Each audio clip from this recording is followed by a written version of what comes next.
Çağı kalk ağlamak utanç deydiler. Cahil kalk ağlamak utanç deydiler. Şey dip enni gittik ağlamadığı, şey dip enni gittik ağlamadığı. Deydiler köprükte gägirmek ayıp. Deydiler köçede sıyırmak ayıp. Deydiler mecliste geçmeýänkäň töre hakyň barmy? Törüň ödünden sonra. Deydiler dünýäde nämedir gytsa? Üç gezek deydiler ussat, ussat, ussat. Näçe gyt bolsa da ussat deydiler. Çyn şägird şonnunam gytsa deydiler. Öwrenip ilkinji harpy deydiler. Omalar şägirdin galpy deydiler. Yine de deydiler ulamy kiçe. Öljeňi bilseň-de yalvarma kiçe. Diňe bir adama yalvar deydiler, onuň adyna dilber deydiler. Aýyp däl nädini çekmek deydiler.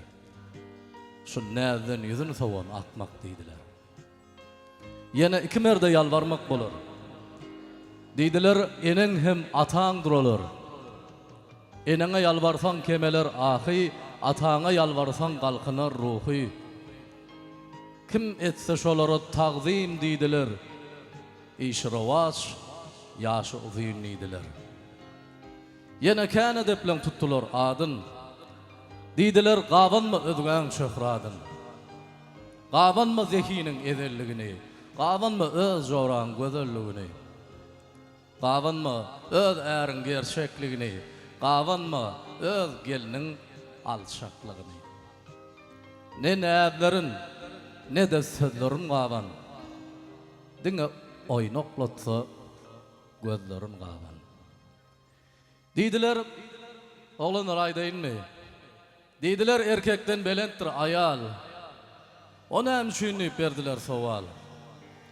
Jogabyn berdiler gutaryp ömrüň ýagty dünýä bilen hoşlaşdyň bir gün. Ayal, ayal er ojagyn saklar deydiler. Doğduğun münkerem haklar deydiler. Çağaların iyidir, geydir deydiler. Şeydip yaş ömrünü köydür deydiler. Emma beydip bilmez erkek deydiler. Bu vavatda pesir entek deydiler. 60'tan 70'ten geçti de sali. Gözlerini yumdu mu edir ayali. Yattan çıkıp vefa ağrar deydiler.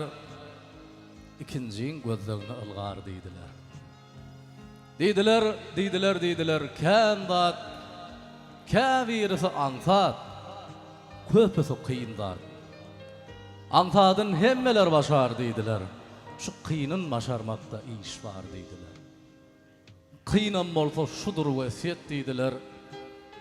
Diňe kıyındat, şol mukaddes deydiler diye. Kerim Qurban Nefes.